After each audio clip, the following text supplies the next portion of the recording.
Hi friends, नमस्कार, जय जगन्नाथ, जय माँ समली। इटा फिर हमें बाहरी पड़लु कीर्तन दल मन के निमंत्रण देई जेनटा कि दल देई बोलसन। तो केनता काना करिछु आपण माने देखु। आ वीडियो भल लागले लाइक करबे, शेयर करबे, कमेंट करबे, आ नुआ थिले सब्सक्राइब कर देबे। तो फ्रेंड्स इटा हमें आसिक पहुँची जाइछु नगरा बाहर के जेनटा कि बहुत बढ़िया पार्टी तो आसी से माने इरा देखुन आमके केते माने आदर सत्कार माने चौकी देली बसबाली आ बहुत बढ़िया कथबार्ता लगिकी आमर निमंत्रण ग्रहण कले। तो आमे फिर केनता काना करूछु देखुन।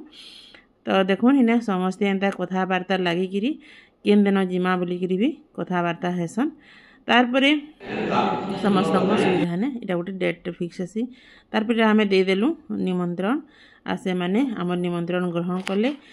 आउ समस्ते कहले कि आमे पहला दिन जिमु बोलिकी तो पहला दिन आसले तारपर इटा फिर गोटे पतरापल्ली पले आसलु आ पतरापल्ली भी देलु आ सब गाने देलु किंतु सब गाने मतलब आमर पाखर गाने देलु बाकी गाने वीडियो नहीं करी मेनली आम रोशन नहीं थी से जब गाड़ी चली पलैला तो से लगी वीडियो करबार लोग नहीं थे तो वीडियो नहीं करी बाकी इन्हें आमे आमर पाखर गाँ मन की जेन दल देलु कि नहीं बोले केते बढ़िया लगला आउ केनता देसन जी आपण माने देखु नडिया देबे कार्ड देबे आउ जदी एडवांस देबार कथा भी एडवांस देबे एंती देसन आ जदी से माने रखबे जानबे जे दलटा फिक्स होला कहिकरी तारपर एटा पले आसलो जलियापाली के जेना कि माने से माने कीर्तन ऑलरेडी करूथिले तारपर एटा आसीकरी तांकू भी आमे दल देलु आउ कथबार्ता हेइकरी फिर पले आसलु तो बहुत भल लागला।